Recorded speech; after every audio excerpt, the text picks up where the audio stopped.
الحمد للہ وکفی وسلام علی عبادہ الذین اصطفی اما بعد۔ خواتین و حضرات،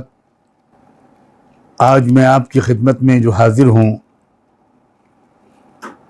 یہ مسلم رسپانس ٹو اسلاموفوبیا کے عنوان پر جو مختلف حضرات کے لیکچرز کی سیریز چل رہی ہے، اسی سلسلے میں کچھ معروضات آپ کی خدمت میں پیش کرنے کے لیے حاضر ہوا ہوں۔ دعا ہے کہ اللہ تعالیٰ مختصر سے وقت میں مفید باتیں صحیح نیت کے ساتھ کہنا میرے لیے آسان فرما دے۔ پہلی بات تو میں یہ عرض کرنا چاہتا ہوں کہ اسلاموفوبیا کی جو اصطلاح ہے اس سے یہ شبہ ہوتا ہے کہ یہ کوئی ایک ریسنٹ فینومینا ہے، یعنی آج کل کچھ اسلام دشمن طاقتیں یا عناصر وہ اسلام سے اپنے بغض و عناد کی وجہ سے جو پروپیگنڈا کرتے رہتے ہیں، اسلاموفوبیا دراصل اسی کو کہتے ہیں۔ یہ غلط فہمی ہے۔ ہمیں یہ بات جاننی چاہیے کہ ازل سے شیطان حق کا اور اسلام کا دشمن ہے، رہا ہے اور ابد تک رہے گا، روز محشر تک، قیامت کے قائم ہونے تک رہے گا۔ اللہ تعالیٰ نے بڑی حکمت کے تحت یہ نظام قائم فرمایا ہے، اور شیطان انسانوں میں سے بھی ہوتے ہیں اور جن نامی مخلوق میں سے بھی ہوتے ہیں، اور ماہرین نے تو یہاں تک لکھا ہے روایات کی روشنی میں کہ انسانوں میں سے جو شیاطین ہوتے ہیں ان کا نقصان شیاطین جن سے زیادہ ہوتا ہے۔ یہ بات بعض صحابہ کرام تک سے منقول ہے۔ تو یہ شیطان جو ہے وہ شیاطین انس ہو یا جن، اصل میں یہ فوبیا ان کی طرف سے ہوتا ہے اور ہوتا رہے گا۔ یہ دراصل اللہ سے جو شیطان نے جنگ چھیڑ رکھی ہے، اور تکبر، غرور، گھمنڈ اور حسد کی وجہ سے جو شیطان راندے درگاہ ہوا تھا، اور اللہ کی اسکیم کے مطابق اس نے اللہ سے ایک مہلت مانگ لی تھی، رب انظرنی الی یوم یبعثون، مجھے قیامت تک کی مہلت دے دیجئے، اور میں جس انسان کی وجہ سے راندے درگاہ ہوا ہوں، میں قیامت تک آنے والے انسانوں کو بہکانے کی اور اپنے ساتھ جہنم میں لے جانے کی کوشش کرتا رہوں گا۔ تو اللہ تعالیٰ نے اپنی تقدیر اور اسکیم کے مطابق، اپنے عظیم حکیمانہ منصوبے کے مطابق اس کا یہ مطالبہ منظور کر لیا اور اس کو مہلت دے دی۔ اب وہ اپنی بھڑاس نکالتا رہتا ہے اسلام کے خلاف،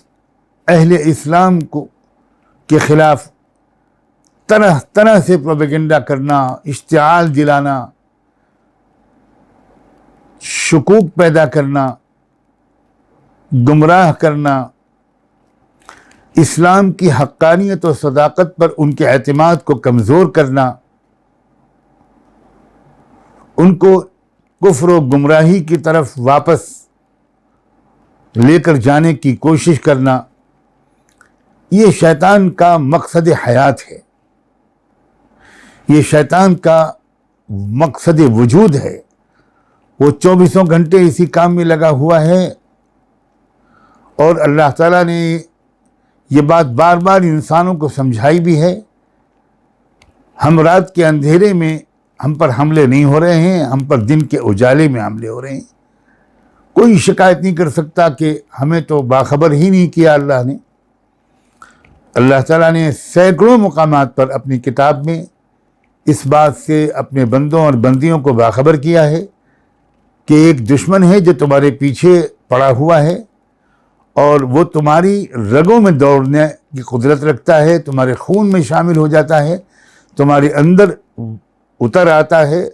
تمہارے دل میں شکوک اور وسوسے ڈالنے کی صلاحیت رکھتا ہے۔ اس سے بچنے کی تدبیریں اختیار کرتے رہنا،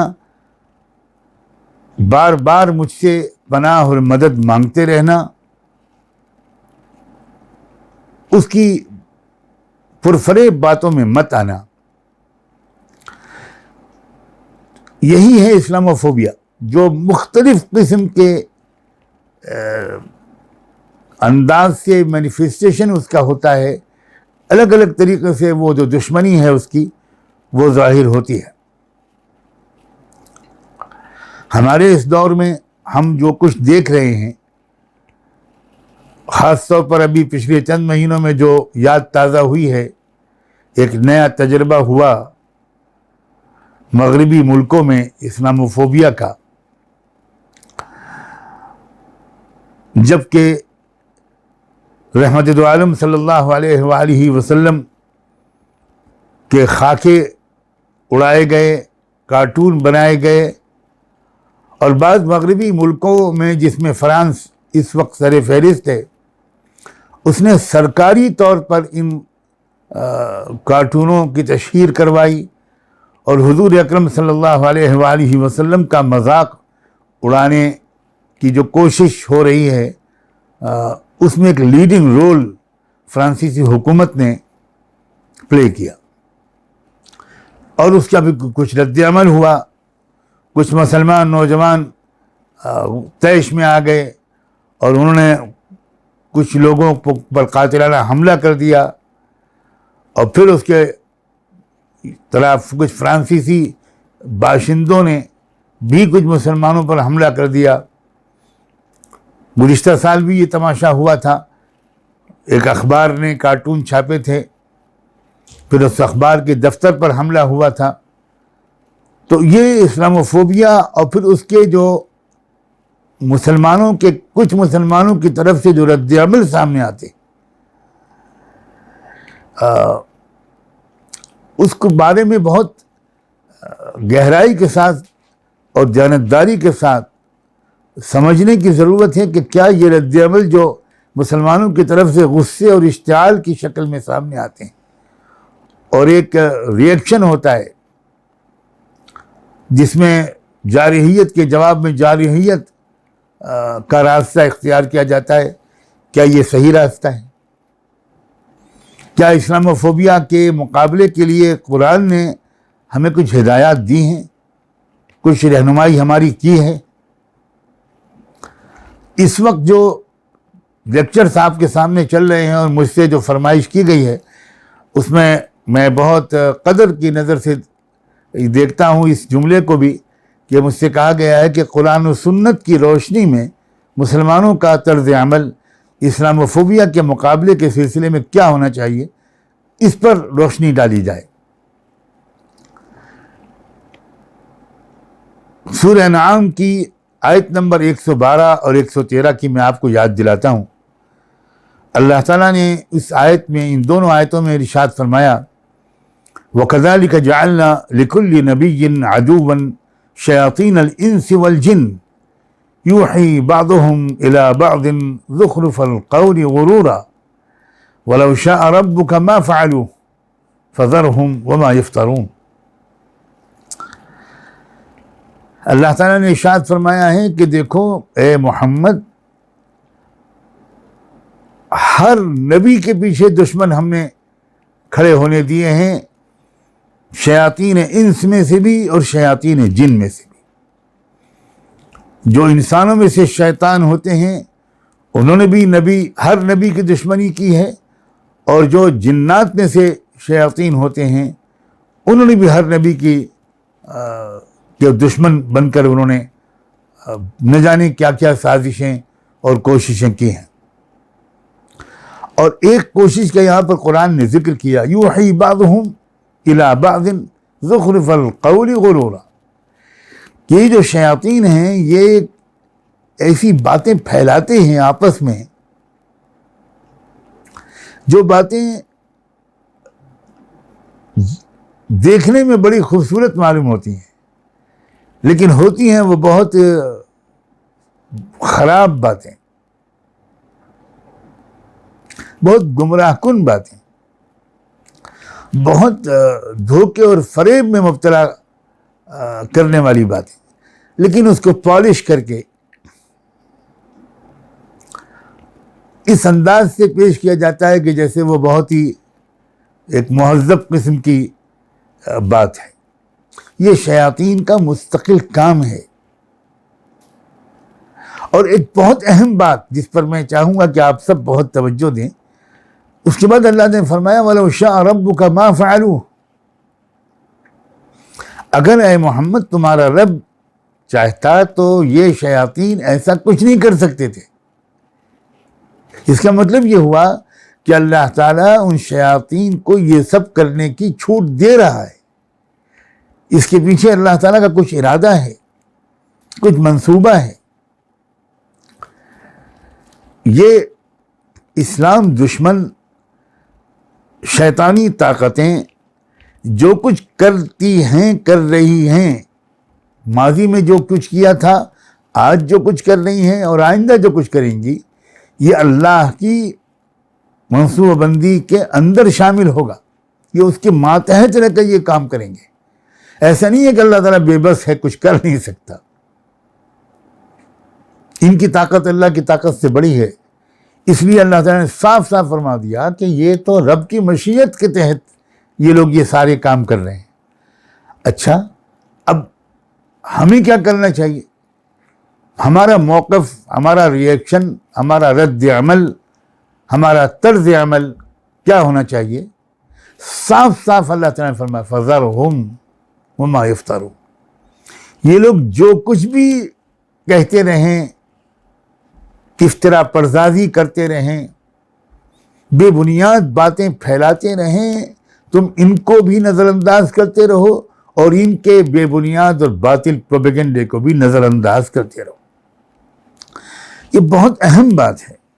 قرآن مجید اس قسم کی تمام باتوں کو اگنور کر کے اپنا اصل کام جاری رکھنے کی تاکید کرتا ہے۔ بے شمار مقامات پر اللہ تعالیٰ نے ہم کو یہ طریقہ سکھایا ہے۔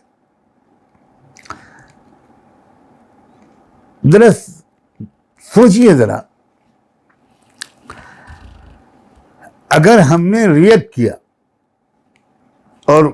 اشتعال میں آ کر، غصے میں آ کر ہم نے کچھ کارروائی کر ڈالی، مان لیجیے کسی کو موت کے گھاٹ اتار دیا، تو کیا آپ سمجھتے ہیں کون جیتا اس مقابلے میں؟ ہم جیتے کہ ہمارا دشمن جیتا؟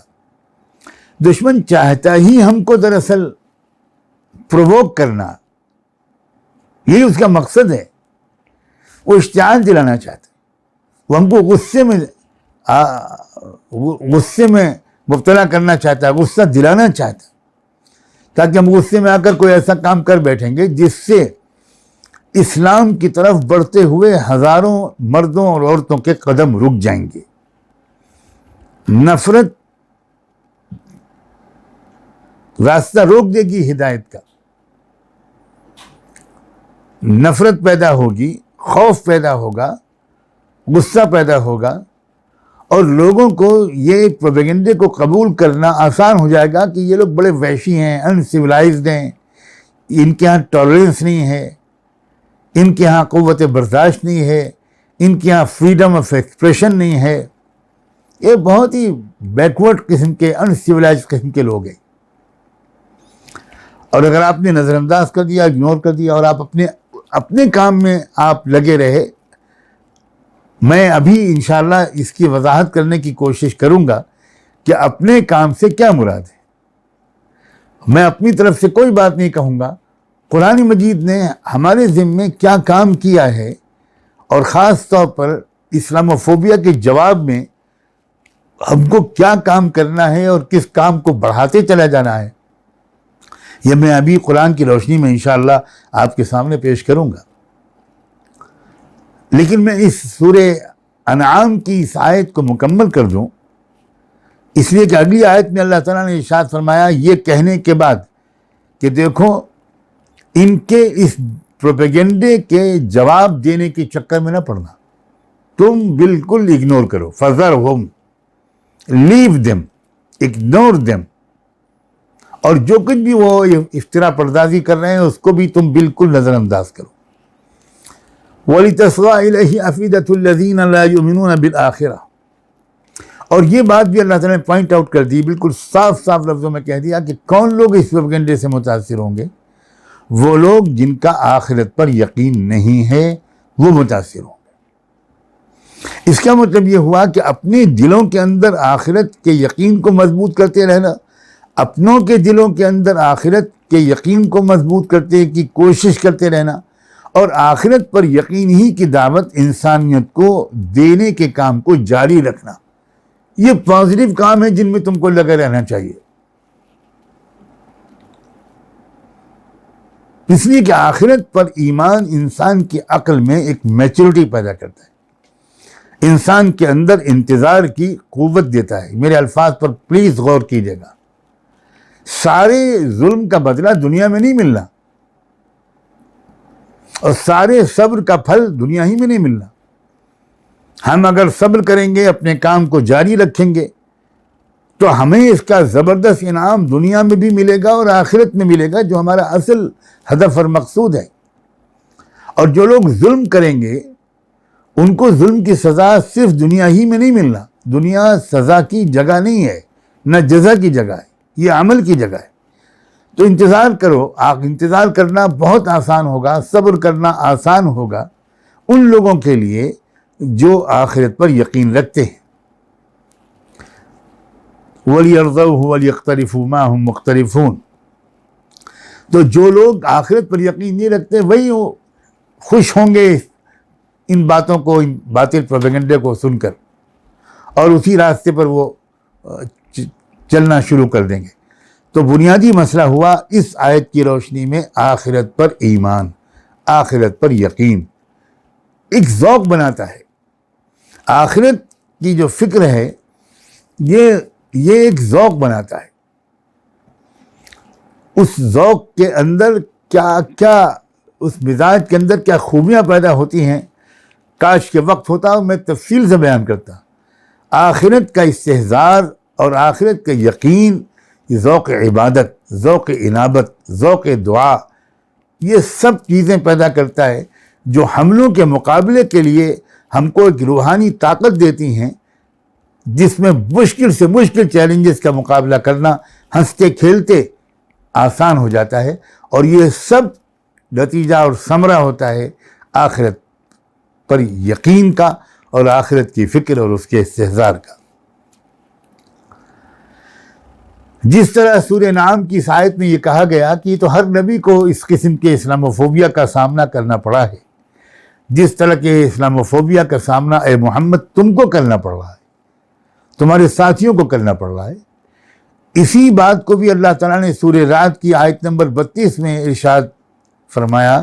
یہ کہتے ہوئے کہ وَلَقَدِ اسْتُهْزِئَ بِرُسُلٍ مِّن قَبْلِكَ فَأَمْلَيْتُ لِلَّذِينَ كَفَرُوا ثُمَّ أَخَذْتُهُمْ فَكَيْفَ كَانَ عِقَابِ۔ فرمایا اے رسول، میرے پیارے رسول محمد،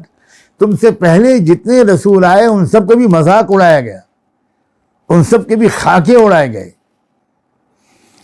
پھر میں نے کیا کیا؟ کیا فوراً ان کو پکڑ لیا؟ کیا فوراً ان رسولوں نے ان کے لیے بد دعا کرنا شروع کر دی؟ کیا فوراً ان رسولوں پر ایمان لانے والوں نے سزا دینی شروع کر دی، ان سب کو مارنا شروع کر دیا؟ فرمایا فَأَمْلَيْتُ لِلَّذِينَ كَفَرُوا، میں نے کیا کیا؟ ڈھیل دی ان کافروں کو کچھ دن کے لیے، مہلت دی کہ چلو تم کرتے رہو، عیش کرو، اور جو تمہارے اندر ہے گندگی وہ سب نکال ڈالو۔ میں نے جلدی سے ان کو نہیں پکڑا۔ ثم اخذتهم، پھر ایک مدت کے بعد پھر میں نے ان کی گرفت کی۔ گرفت کس نے کی؟ اللہ نے کی، ان رسولوں کے ایمان لانے والوں نے نہیں کی۔ بہت غور کیجیے گا اس بات پر۔ اخذتهم فکیف کان عقاب، اور پھر ذرا سا دیکھو، معلومات حاصل کرو کہ جب میں نے پکڑا تو میری پکڑ کتنی شدید تھی، میری سزا کتنی سخت تھی۔ کیا اس میں ضمناً یہ پیغام نہیں ہے کہ جن رسولوں کا مذاق اڑایا جا رہا تھا ان پر ایمان لانے والے اور ایمان لانے والیوں نے کوئی سزا نہیں دی، انہوں نے کوئی بدلہ نہیں لیا؟ وہ اللہ کی سنت کو سمجھ کر اور اشارے کو، مرضی کو سمجھ کر اپنے کام میں لگے رہے، اور اس پورے معاملے کو انہوں نے اللہ پر چھوڑا، کیونکہ یہ تربیت ہر رسول کے پر ایمان لانے والوں کو ملتی تھی کہ دیکھو ہمارا کام کچھ اور ہے، اللہ کا کام کچھ اور ہے، ہم اللہ کے کام کو اپنے ہاتھ میں لینے کی غلطی اور حماقت نہ کریں، ہم اپنے کام میں جو اللہ نے ہمارے حوالے کیا ہے وہ کرتے رہیں، اللہ اپنا کام کرے گا۔ سزا دینا ہمارا کام نہیں ہے، سزا دینا اللہ کا کام ہے۔ اب کب اللہ سزا دے گا، کس طرح سزا دے گا،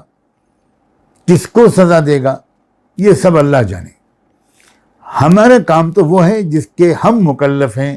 اور جس کا اللہ نے ہم کو حکم دیا ہے اور تلقین کی ہے۔ کیا کام ہے ہمارا؟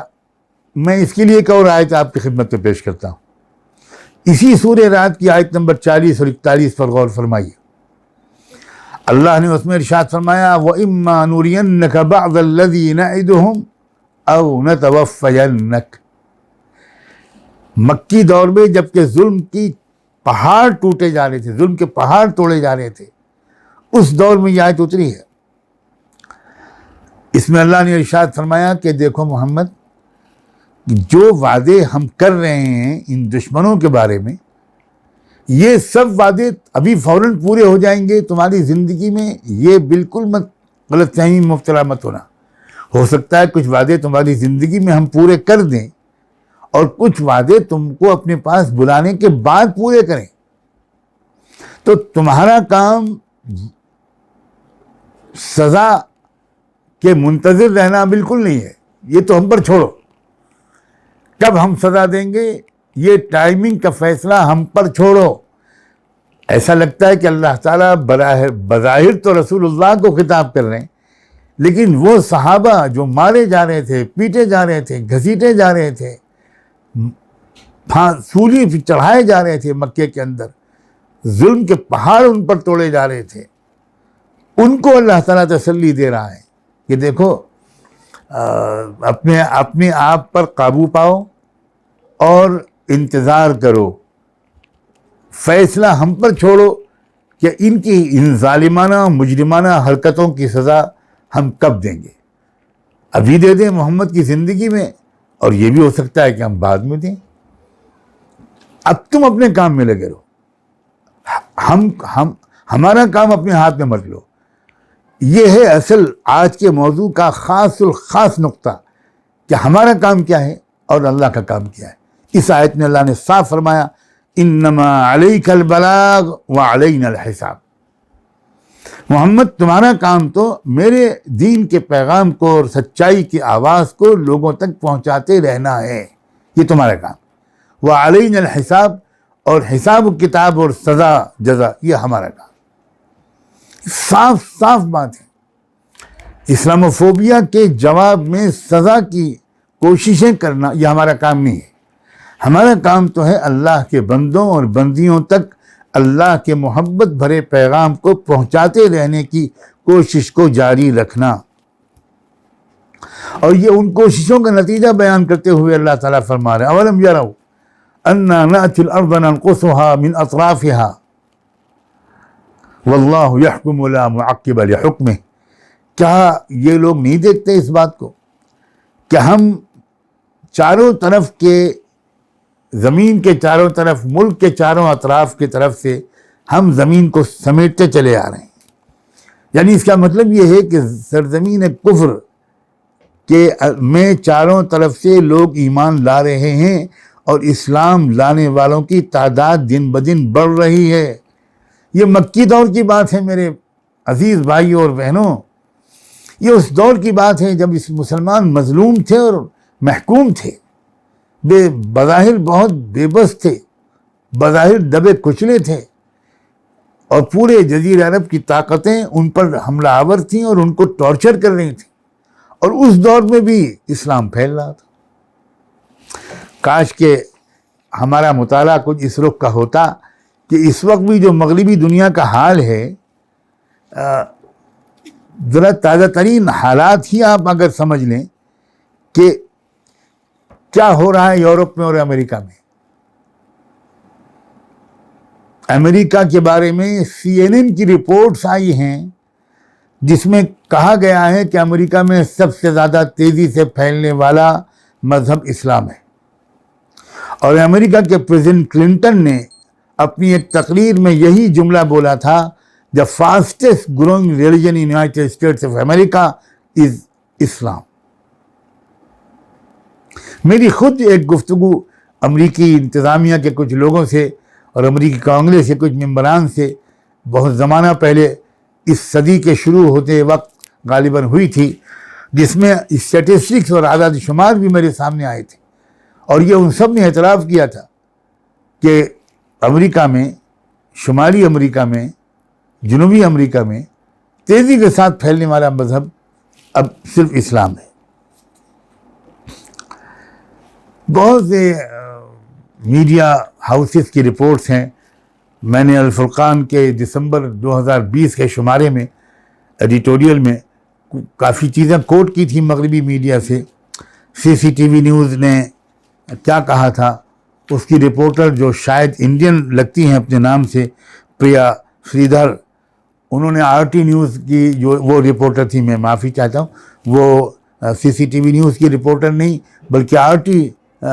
نیوز چینل کی رپورٹر تھیں۔ انہوں نے بہت تفصیلی ایک رپورٹ اس موضوع پر بہت ریسرچ بیسڈ شائع کی۔ اسی طرح برٹن کے بارے میں جو بات UK میں سامنے ہے، برٹن میں وہاں اسلام سب سے زیادہ تیزی سے پھیلنے والا مذہب ہے۔ صرف پچھلے 10 سالوں میں مسلمانوں کی تعداد میں تقریباً دگنا اضافہ ہوا ہے، اور آپ کو حیرت ہوگی کہ لندن میں جو بچے پیدا ہو رہے ہیں لندن شہر میں، اس میں بہت بڑی تعداد میں بچوں کا نام محمد رکھا جا رہا ہے۔ تو یہ کس بات کی دلیل ہے؟ جرمنی کا بھی اسی طرح کا حال ہے، اور وہ فرانس جہاں کا چرچا پچھلے دنوں میں بہت ہوا ہے، وہ اب تک جو لوگ اسلام قبول کر چکے ہیں، خود فرانس کے مقامی لوگ، ان کی تعداد 50,000 سے زیادہ ہے۔ چھوٹا سا ملک ہے، چھوٹی سی آبادی ہے، اور اس میں 50,000 سے زیادہ لوگ آفیشلی جو فگر ہے آفیشل اس کے مطابق اسلام قبول کر چکے ہیں۔ فرانس، اسی لیے فرانس کا تو عجیب حال ہے، عجیب و غریب صورتحال ہے فرانس کی۔ وہاں تو یہ صورتحال میرے دوستوں نے بتائی پچھلے 1-2 مہینے پہلے، جو یہ چرچا بہت چل رہا تھا، کہ وہاں تو یہ حالت ہے کہ جمعے کی نمازوں میں بعض شہروں میں اگر کوئی اسلام قبول کرنے والا نہیں آتا تو جمعے پورے ہفتے تک اگر کوئی نہیں آتا تو امام مسجد اور ٹرسٹیز وغیرہ اور جو کنسرن لوگ ہیں وہ باقاعدہ مشورے کے لیے جمع ہو جاتے ہیں کہ بھئی ہم سے کیا گناہ ہوا، کیا کمی رہ گئی کہ اس ہفتے کوئی اسلام قبول کرنے کے لیے نہ کوئی بھائی آیا نہ کوئی بہن آئی۔ تو پھر اجتماعی قبول اسلام کے واقعات بھی ہو رہے ہیں وہاں۔ 2013 میں وہاں فرانس کے ایک شہر لیون، اس کی جامع مسجد میں ایک بڑا اجتماع منعقد ہوا جس میں 23 فرینچ مرد اور عورتوں نے اجتماعی طور پر قبول اسلام کا اعلان کیا۔ تو یہ چند نمونے ہیں۔ میں اس وقت ظاہر ہے کہ پورے مغرب کے اندر کی تفصیلات آپ کے سامنے پیش نہیں کر سکتا۔ تو اس کی وجہ سے ہی سمجھ میں آتا ہے کہ وہاں کی جو حکومتیں ہیں یا وہ طاقتیں ہیں وہ بہت ہی زیادہ پریشان ہیں، فرسٹریٹڈ ہیں، اور وہ ایسے واقعات رونما کرتے ہیں جن سے مسلمان غصے میں آ جائے، اور مسلمان غصے میں آئے گا تو وہ کوئی ایسی کارروائی کر بیٹھے گا، اور جب کارروائی کر بیٹھے گا تو میڈیا کے ذریعے اس کو بہت زیادہ نمک مرچ لگا کر مشتہر کیا جائے گا، اور اس سے ان کو امید ہوتی ہے کہ ہماری قوم کے مردوں اور عورتوں کے بڑھتے ہوئے قدم جو اسلام کی طرف بڑھ رہے ہیں وہ رک جائیں گے۔ اس لیے ہمارا رد عمل کیا ہونا چاہیے، یہ تو میں آپ کے سامنے شروع ہی میں بات رکھ چکا کہ قرآن کیا کہتا ہے۔ قرآن کہتا ہے کہ تمہارا جو اصل کام ہے اسلام کی دعوت کو ایک ایک انسان تک پہنچانے کی کوشش کرنا، انتظار کرنا، ناقابل برداشت چیزوں کو معاف برداشت کرتے ہوئے اپنے مثبت کام کو جاری رکھنا، تم مشتعل نہ ہو۔ میں سچ کہتا ہوں یہ کامن سینس کی بات ہے۔ اپنی عقل سے آپ خود پوچھیے کہ آپ کو کیا کرنا چاہیے۔ کیا آپ کو مشتعل ہو کر غصے میں آ کر وہ کر ڈالنا چاہیے جو دشمن آپ سے کروانا چاہتا ہے؟ آپ نے اگر ایسا کر دیا اور کوئی انتقامی کارروائی کر بھی ڈالی اور آپ نے مان لیجیے ایسے کسی شخص کو کیفر کردار تک پہنچا ہی دیا، تو ذرا ٹھنڈے دل و دماغ سے سوچ کر بتائیے کہ وہ کامیاب ہوا یا آپ کامیاب ہوئے۔ یہ کوئی راکٹ سائنس نہیں ہے کہ اس کا جواب تلاش کرنے کے لیے بڑے علم اور بڑے مطالعے کی ضرورت ہو۔ اس سوال کا سیدھا سا جواب یہ ہے کہ آپ کو دشمن جیت گیا اور آپ ہار گئے، آپ اس کے ٹریپ میں پھنس گئے۔ اس کے برعکس اگر آپ نے اس کی چال کو سمجھ کر اپنے غصے کو قابو میں رکھا، اشتعال میں نہیں آئے اور کوئی ایسا کام نہیں کیا جو وہ آپ سے کروانا چاہتا تھا، بلکہ آپ نے اپنے جذبات کو قابو میں رکھ کر اور عقل مندی سے، سمجھداری سے کام لے کر وہ کام بڑھا دیے جن سے ماحول مزید خراب ہونے کے بجائے کچھ بہتر ہو جائے، یا کم از کم چند دنوں کی سکوت کے نتیجے میں فضا کچھ معتدل ہو جائے، اور آپ اپنے مثبت تعمیری، کنسٹرکٹیو، اصلاحی اور دعوتی کاموں ہی میں مصروف رہے، تو یقیناً آپ ہی کامیاب ہوں گے۔ یہاں بھی آپ کامیاب ہوں گے، اور آخرت کی کامیابی تو یہاں کی کامیابی سے زیادہ یقینی ہے۔ اور پھر ایک اور بات کی طرف اشارہ کرتا ہوں، اس طرز عمل کے نتیجے میں نفسیاتی طور پر، سائیکولوجیکلی، مینٹلی آپ کو ایک اطمینان کی کیفیت محسوس ہوگی، اعتدال کی کیفیت محسوس ہوگی، فتح مندی کا مسرور کن احساس یہ آپ کو بہت انرجی دے گا۔ آپ اپنے حوصلے میں آپ کو لگے گا کہ بلندی آ گئی، اپنے دل و دماغ میں امید کی روشنی بڑھ گئی، اور وہ جو پازیٹیو سوچ ہوتی ہے، وہ جو ایک آپٹیمسٹک مزاج ہوتا ہے، وہ چیلنجز کا مقابلہ کرنے کی صلاحیت انسان کے اندر بہت زیادہ بڑھا دیتا ہے۔ ان اللہ مع الصابرین، یہ جو جملہ ہے نا اللہ کا، جو بار بار قرآن میں آیا ہے، ان اللہ مع الصابرین، یہ فطرت انسانی کے اسی قانون کے بارے میں اللہ کی گواہی ہے جسے دنیا کی کوئی طاقت نہیں بدل سکتی۔ کامیابی صرف اس کا مقدر بنتی ہے جو جذبات میں آ کر کوئی قدم نہ اٹھائے، سوچ سمجھ کر کوئی طرز عمل اپنائے۔ اور جب بھی آپ سوچ سمجھ کے اسلاموفوبیا کا ایک رد عمل تلاش کریں گے، تو آپ کو کبھی بھی آپ کا ذہن و دماغ یہ مشورہ نہیں دے گا کہ پلٹ کر وار کر دو، چیخو چلاؤ، شور مچاؤ، بلکہ آپ کو آپ کا دل و دماغ، آپ کی فطرت یہی مشورہ دے گی کہ برداشت کر لو، اگنور کر لو، نظر انداز کرو، اپنے کام کو جاری رکھو اور اپنے مثبت کام کو بڑھاتے رہو۔ یہ ہے اسلاموفوبیا کے سلسلے میں مسلمانوں کا رسپانس کیا ہونا چاہیے، اس کے بارے میں ایک مختصر میں نے معروضات پیش کی۔ کہا تو اس کے بارے میں بہت کچھ جا سکتا ہے، لیکن میں مناسب نہیں سمجھتا کہ بہت زیادہ میں آپ کا وقت لوں اور مختلف اور موضوعات کی طرف آپ کا ذہن چلا جائے۔